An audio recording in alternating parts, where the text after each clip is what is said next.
Saudara kekasih Tuhan, kehidupan orang percaya itu seperti satu yang disebut dengan kingdom journey. Satu perjalanan yang panjang. Sejak kita ditebus dosa kita minta ampun dosa, kita bertobat, pengalaman penebusan terjadi. Maka mulailah kita dalam satu perjalanan baru kehidupan. Nah, perjalanan baru itu disebut kingdom journey. Ya, apa yang dilakukan saudaraku selama perjalanan kita sampai nanti akhir kita dalam tujuan akhir kita yaitu keserupaan dengan Kristus dan memerintah bersama dengan Dia. Selama perjalanan ini, maka yang Tuhan inginkan adalah Tuhan mau kita menyatakan pengaruhnya. Lewat hidup kita ini, biarlah saudaraku, orang bisa melihat Yesus nyata dalam hidup kita. Orang lain bisa melihat kerajaan Allah nyata bekerja di dalam diri kita. Jadi kita harus menyatakan pengaruhnya. Pengaruh kerajaan Allah. Dan saudaraku dikasih Tuhan. Tuhan menunjukkan bahwa untuk menyatakan pengaruh, lihat prinsip kerja ragi. Ragi itu saudaraku kecil tapi dia bisa mempengaruhi adonan yang gede sekali itu. Ya, mungkin keberadaan kita saudaraku tidak terlalu dalam arti kata orang sederhana kah atau saudaraku masih dalam lingkungan yang tidak terlalu luas dan sebagainya. Tetapi tidak boleh ada alasan untuk berkata bahwa saya tidak akan mungkin bisa menyatakan pengaruh. Saya ini pendidikan rendah. Saya ini tidak pintar, saya ini bisnis saya masih kecil, saya ini banyak hal kelemahan, kekurangan. Tapi saya beritahu pada saudara, begitu saudara terima Kristus di dalam diri saudara, maka ada kekuatan Roh Kudus yang akan menolong saudara untuk menyatakan pengaruh kerajaan sorga lewat kehidupan saudara. Dan untuk menyatakan pengaruh ini jangan mencoba untuk jadi orang lain. Tuhan menciptakan kita itu masing-masing dengan kekhususan dan kekhasan kita masing-masing. Ya, jangan coba supaya saudara boleh misalnya punya figur yang saudara panuti. Boleh, tapi bukan berarti kita copy dia terus. Saudara dilahirkan dalam keadaan asli. Tapi banyak orang mati dalam keadaan fotokopi. Jadi be yourself. Jadi seperti apa yang Tuhan tetapkan dalam diri kita sendiri. Do not try to be others. If you want to try to be others, the best things that you can do is always number 2. So, jangan pernah mencoba jadi orang lain. Kalau saudara mencoba jadi orang lain, semua yang terbaik saudara lakukan selalu tetap nomor 2. Karena tidak lahir dari diri kita sendiri. Nah, untuk bisa menyatakan pengaruh itu, Tuhan sudah masing-masing berikan kita itu apa yang disebut area of gifting. Satu daerah atau wilayah kita punya karunia. Ya, semua orang dilahirkan dengan karunia. Semua orang dilahirkan dengan talenta. Semua orang dilahirkan dengan bakat. Saudaraku, siapapun dia seharusnya ada itu dalam dirinya. Nah, perjalanan kekristenan tadi itu saudaraku disuruh kita menemukan karunia-karunia apa yang Tuhan taruh dalam diri kita. Begitu kita menemukan dan itu bisa ditolong lewat pelayanan penggembalaan, lewat komsel. Itu bisa ditolong lewat tes karunia, semua ada semua. Sudah bisa searching di Google. Nah, dari situ sudah pertajam seperti itu. Maka saya percaya saudaraku, kita semua pasti akan melakukan pengaruh-pengaruh yang luar biasa. Amin saudaraku. Nah, dikatakan bahwa sekarang kita lihat sekarang sifat alami daripada ragi. Ragi itu saudaraku kecil. Tapi dia tidak pernah terintimidasi dengan besarnya adonan. Dia kecil. Ya, campuran tepung terigu tadi itu saudaraku 3 sukat. 3 sukat itu kurang lebih 190 kilo. Dan itu mungkin toko roti itu. Ya, saudaraku 190 kilogram raginya gak usah terlalu banyak. Tapi saudaraku sebelum ragi itu diserahkan, dicampur ke dalam adonan, maka yang pertama, ini prosesnya. Ragi tersebut bungkusnya boleh hebat, bungkusnya boleh baik saudaraku, tapi harus dipecahkan lebih dulu. Mungkin kalau dari kertas harus dirobek dulu, dari plastik harus dibuka semuanya, dihancurkan pembungkusnya, baru ragi bisa dikeluarkan untuk dicampur. Saya mau katakan pada saudaraku, Tuhan kalau mau memakai kita, makanya dia berkata sejak awal begitu kita percaya Yesus. Barang siapa yang mau mengikut aku, ia harus menyangkal dirinya. Dan memikul salibnya setiap hari. Lalu dia berkata, barulah ia mengikut aku. tanpa proses untuk kita mau sangkal diri pikul salib, kita tidak akan pernah bisa menyatakan pengaruh dengan baik. Ragi yang diumpamakan seperti kita itu tidak akan bisa menyatakan pengaruh. Sebab kita tersembunyi dalam comfort zone. Zona nyaman yang kita bangun dalam hidup setiap kita. So relakan pembentukan yang daripada Tuhan. Relakan ada proses-proses kehidupan yang Tuhan izinkan terjadi kepada setiap kita. Dan ragi itu, dia adalah makhluk mikroorganisme. Dan sebelum dia dicampurkan saudaraku ke dalam adonan, maka dia harus diberikan air panas lebih dulu dan ditunggu kurang lebih 30 menit. Saudaraku, jadi selalu ada waktu persiapannya.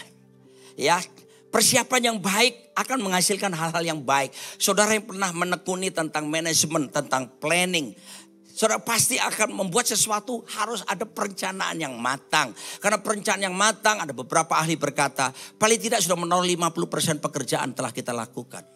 Jadi sekarang saudara-saudara pagi ini, saya tahu saya hargai saudara bangun pagi-pagi untuk beribadah kepada Tuhan. Lakukan persiapan-persiapan dalam diri saudara. Saudara bukan cuma orang biasa, saudara seharusnya di mata Tuhan. Semua kita, saudara ada influencer. Jangan dipikir influencer itu yang di Instagram, yang di TikTok, yang di sosial media. Ya itu sebutan dunia mereka. Tetapi kita semua dalam pandangan Alkitab, perspektif kerajaan Allah. Saudara adalah influencer-influencernya Tuhan.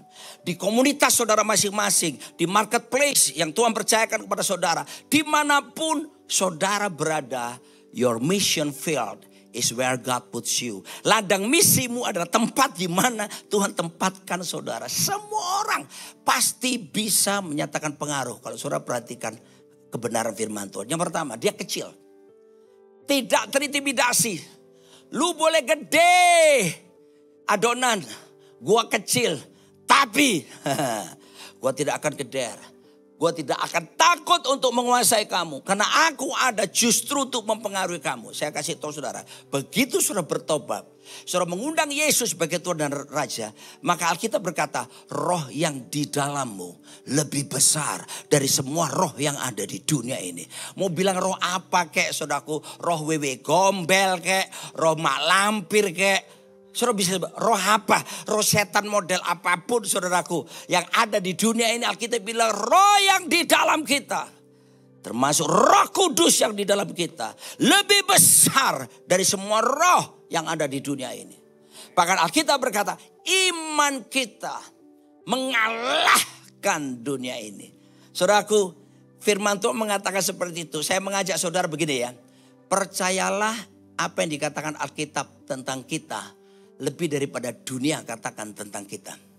Percayalah apa yang Alkitab katakan lebih daripada orang lain katakan tentang kita.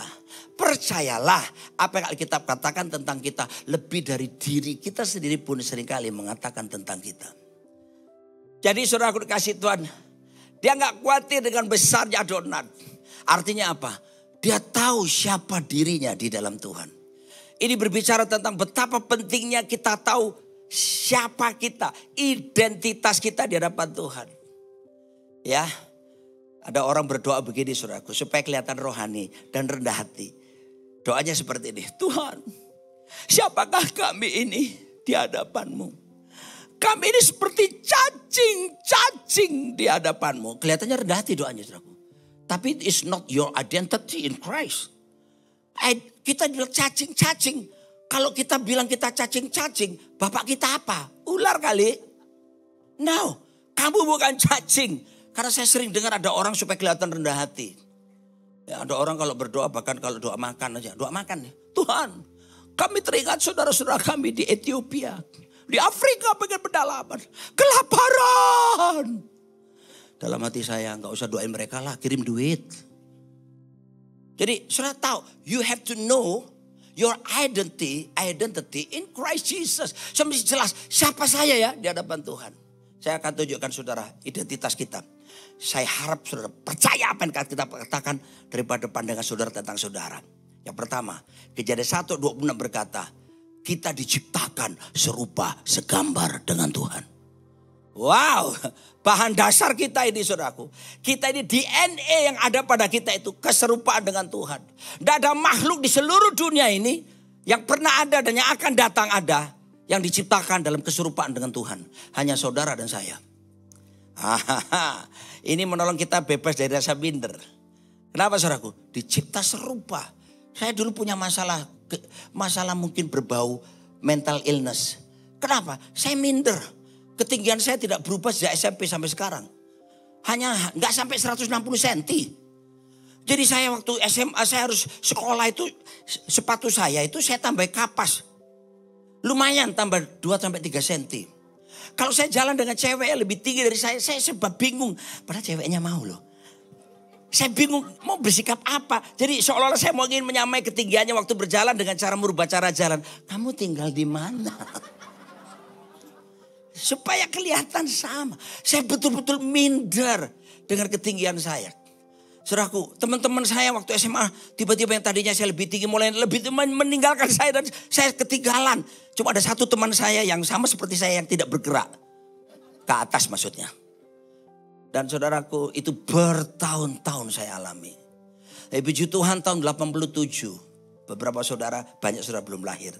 Saya bertobat terima Yesus. Saya kuliah di Erlangga Surabaya mengambil jurusan akuntansi waktu itu. Dan saya bertobat. Dan ketika saya sudah bertobat diperbaharui saudaraku. Saya ngerti firman Tuhan bilang. Roni badanmu boleh pendek. Tapi. Kamu dicipta serupa segambar dengan Tuhan. Saya lihat kaca saudaraku. Roni badan boleh pendek. Orang Manado bilang anak boleh kecil. Mar. Saya ada darah Manado soalnya. Saudaraku dikasih Tuhan. Lalu saya katakan, kamu dicipta serupa segambar. Lalu saya temukan identitas lagi. Apa identitas? 1 Petrus 2 ayat 9 dan 10. Ini sangat menolong saya. Saya sembuh sekarang, saya sembuh. Saya udah gak minder ketemu orang tinggi-tinggi. Udah sembuh, karena saya tahu. I know who I am. I know who I am. I know who I am. I am yours. I am yours.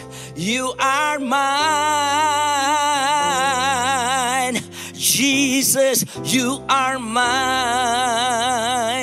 Saya tahu, saya miliknya dia.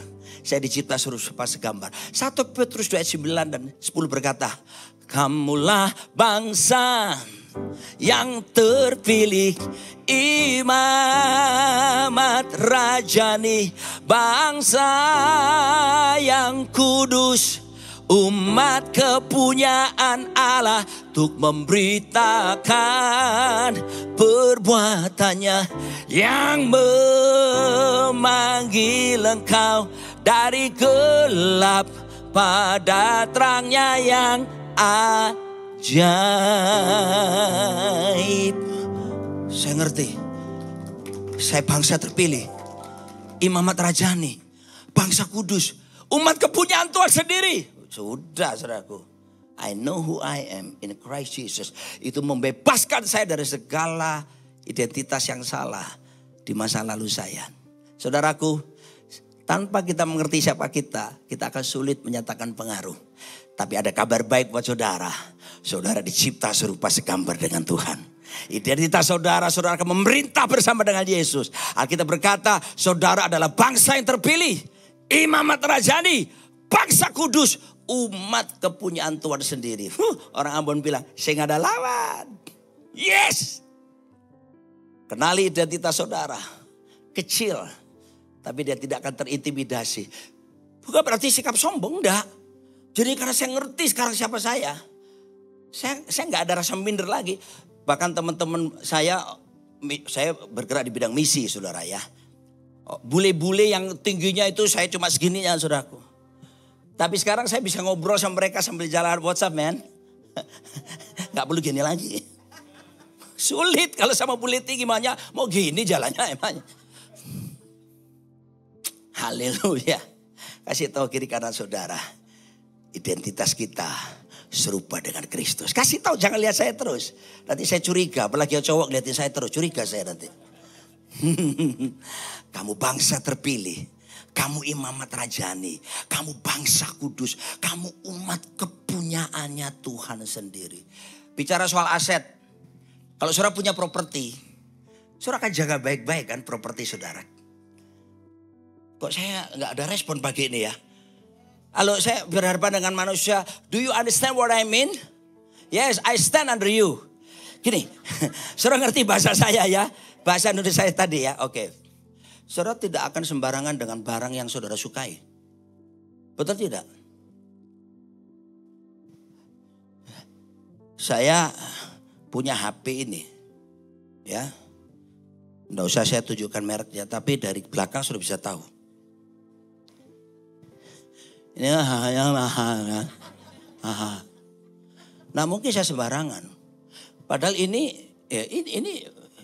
akan saya jaga karena ini penting buat saya. Oke. Satu kali ada bapak rohani saya, Pak Pendeta Timotius Arifin.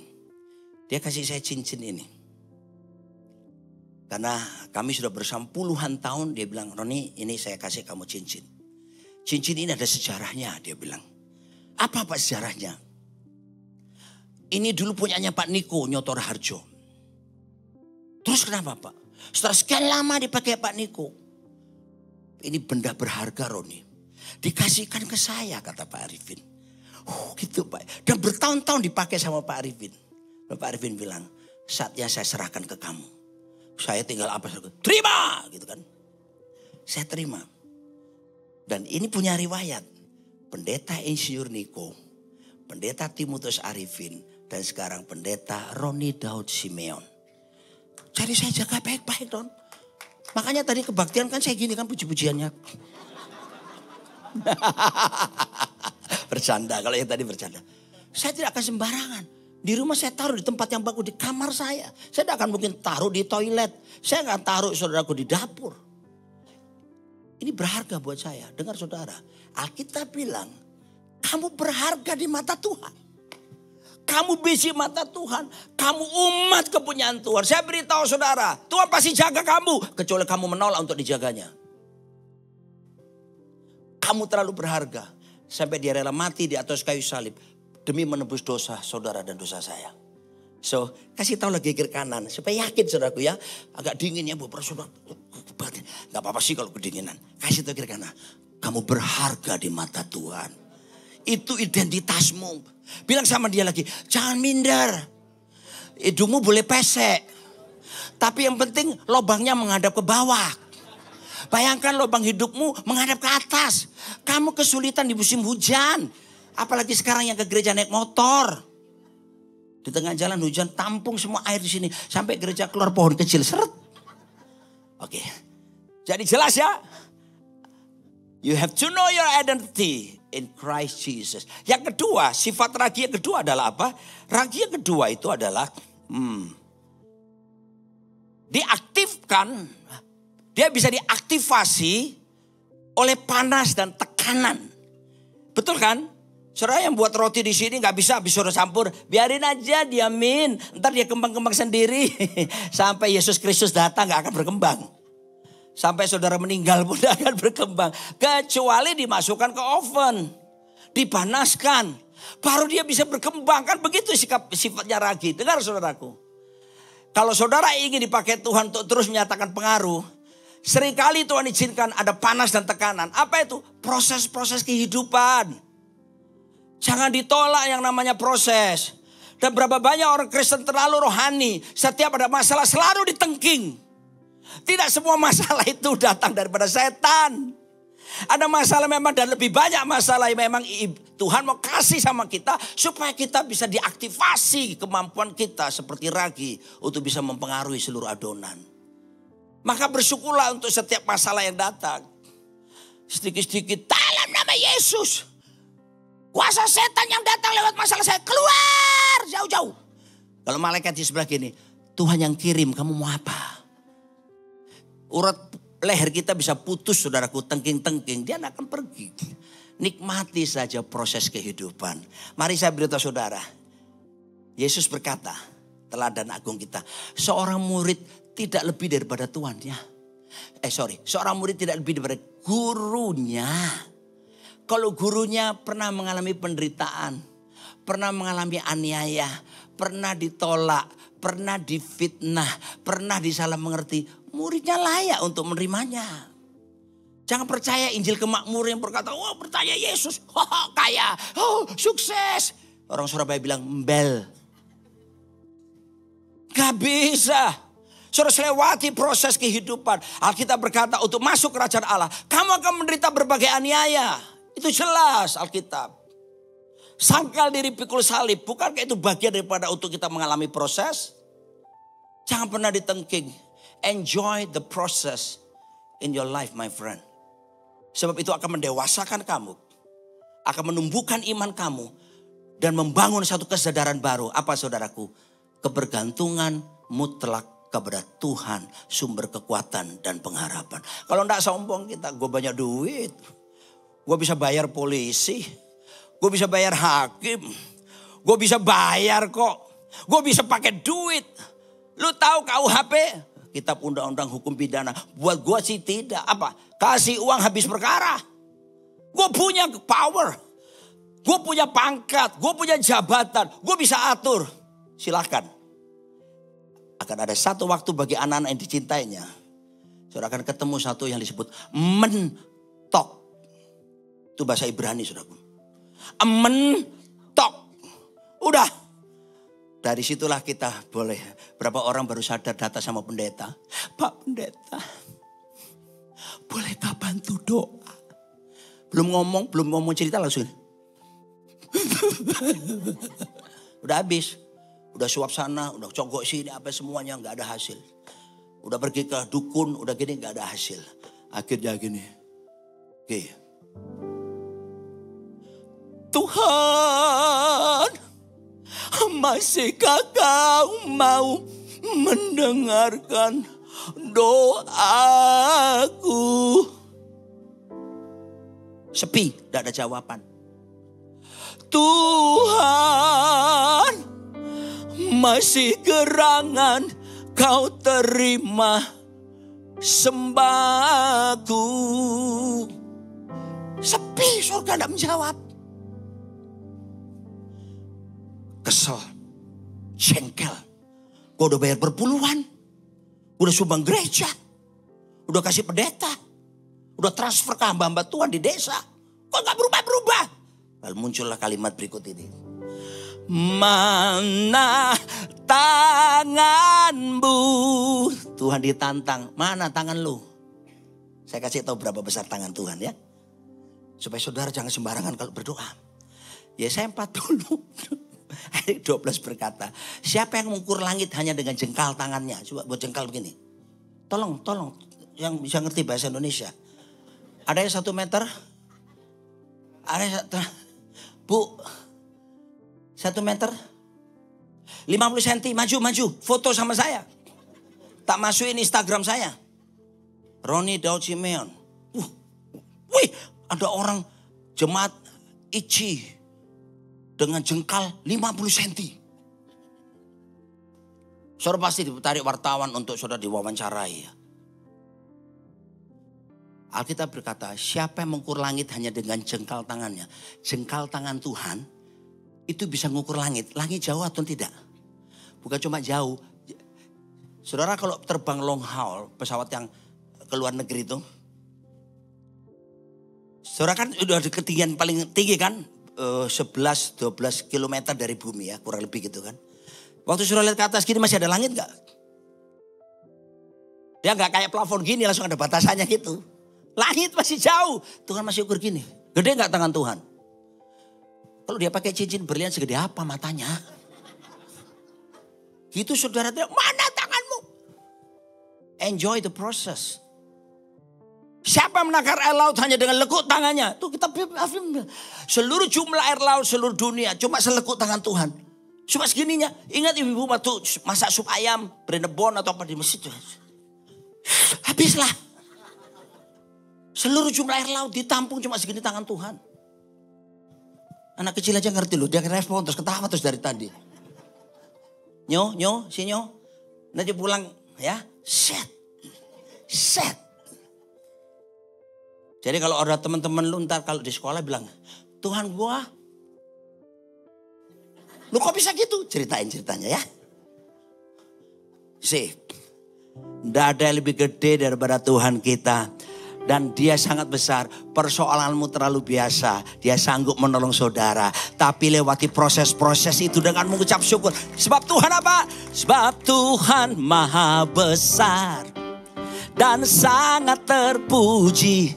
Dia lebih dahsyat dari segala Allah. Oh, kamu jangan senyum-senyum aja di situ, gak fair. Sini. Jangan tinggalkan pedangmu. Mana pemain drumnya tadi? All the musicians come forward please. Halo. No, Dave, aku hargai kamu duduk dengerin firman. Sebab di beberapa tempat pemain musik itu khotbah di belakang. Curug itu, lu gimana? Habis itu tampil lagi. Selesai itu belakang. Ntar gak dengerin firman sepanjang ibadah, sepanjang satu hari. Kalau di tempat saya panggil saudaraku. Kamu mau pelayanan lagi? Mau Mbak? Duduk. Tapi kan ini di tempatnya Pak Cucu Buheni, saya harus hormati, aturannya kan beda. Haleluya. Sebab Tuhan maha besar dan sangat terpuji. Dia lebih dahsyat dari segala Allah. Oh, Tuhan maha besar dan sangat terpuji. Kuasanya dahsyat menghancurkan musuh. Oke. Thank you. Stand dari sini ya. Tinggal 9 menit lagi. Haleluya. Jadi jelas ya. Enjoy the process. Sebab ada ungkapan berkata begini. Gini. The test before the testimony. Ujian dulu baru nanti ada kesaksian-kesaksian. The thorn before the throne. Duri dulu Pak. Pengalaman kena duri. Tapi nanti disediakan takhta. Halo. Amin. Jadi tidak usah ditengking yang masalahnya ya. Keluar. Malaikat berkata, datang. Jadi dalam dunia roh kelihatan. Keluar, datang. Keluar, datang. Biarlah begini saudaraku. Seharusnya saudaraku gini. Kerajaanmu datanglah. Kehendakmu jadilah. Di bumi seperti di sorga. Seharusnya doa kita gitu. Let your will be done Lord. Not my will but your will be done. Haleluya. Malaikat sebelah kiri kanan muka belakang atas bawahmu. Siap. Walaupun kita bisa terseok-seok. Kadang-kala kita diizinkan menangis. Kadang-kala kita diizinkan ditinggalkan sendirian. Kadang-kala kita diizinkan difitnah, disalah mengerti. Bahkan direndahkan, dibully. Tapi Immanuel namanya tidak pernah meninggalkan kita. Immanuel artinya God dwell in us. Dia berdiam di sini. God be with us. Dia bersama kita. And also God for us. Dia di pihak kita. If God be for us, who can be against us? Kalau Tuhan di pihak kita, siapa lawan kita? Katakan dalam bahasa logat Ambon, sing ada lawan. Mantap ale. Bagi cari kesana kemari. Berikutnya apa? Ambon. Ragi tidak pernah mau jadi sama seperti adonan. Ragi ya ragi. Adonan ya adonan. Dengar saudara. Saudara ada di dunia. Saudara di planet bumi ini. Tapi Tuhan menginginkan jangan hidup sama seperti cara dunia. Engkau ada untuk mempengaruhi. Tapi bukan mesti jadi sama seperti mereka. Sepi. Tidak ada yang berkata amin. Malam kudus suci. Kayak di Manado aja November udah lagu-lagu Natal.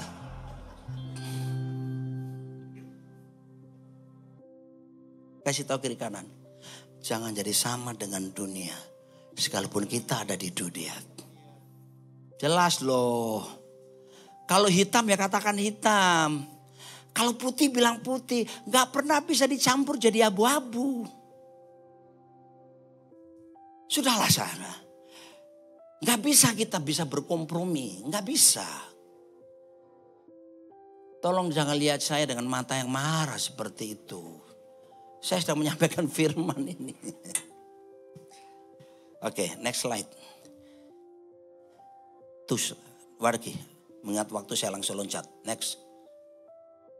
Yesus berkata dalam Injil Matius 5 ayat 14. Kamu adalah terang dunia. Kota yang terletak di atas gunung tidak mungkin tersembunyi. You are the light of the world. Tuhan bilang loh, sejak kita bertobat jadi orang percaya, Tuhan bilang gini, kamu adalah terang. Kenapa? Influencer. Tuhan mau bilang identitasmu itu terang dunia. Jadi kamu jangan berdoa begini, Tuhan. Itu tadi kan kalau tadi kan kami cacing-cacing. Ini lagi versi kedua. Tuhan, jadikan aku terang dunia ini. Kalau ada malaikat sebelahmu, sudah. Karena Tuhan bilang kamu adalah terang dunia. Nama saya Roni Daud Simeon. Menurut saudara lucu gak saya berdoa di depan jemaat ini jam 8 pagi. Ici. Tuhan, sebagai hambamu, jadikan aku Roni Daud Simeon. Pendeta Roni Daud Simeon. Ketawa kan? Ya gak ketawa ya memang. Ya memang Moi nanti buka jam 10. Di paling bawah itu ada pasar Moi sudah ya. Itu makanan India ada, Jepang ada, Korea ada semua. Ya, naik lantai atas itu, nah itu harganya 2 kali lipat restorannya dari yang bawah. Kok tahu? Rumahku di sini. Aku tinggal di Moi. Jadi saya tadi tinggal jalan kaki kemarin. Halo, saya tutup dengan ilustrasi sekarang. Coba bangkit berdiri semua, terus bilang sama kiri kanan. Ingat lo ya. Ingat. Kamu terang dunia. Jangan berdoa jadikan terang. Masalahnya sekarang saudara harus fungsikan. Identitasmu terang. Gak usah minta jadi terang. Sudah terang. Cuma sekarang mulai belajar menyatakan. Terang itu. Oke. Nah semua buka HP saudara.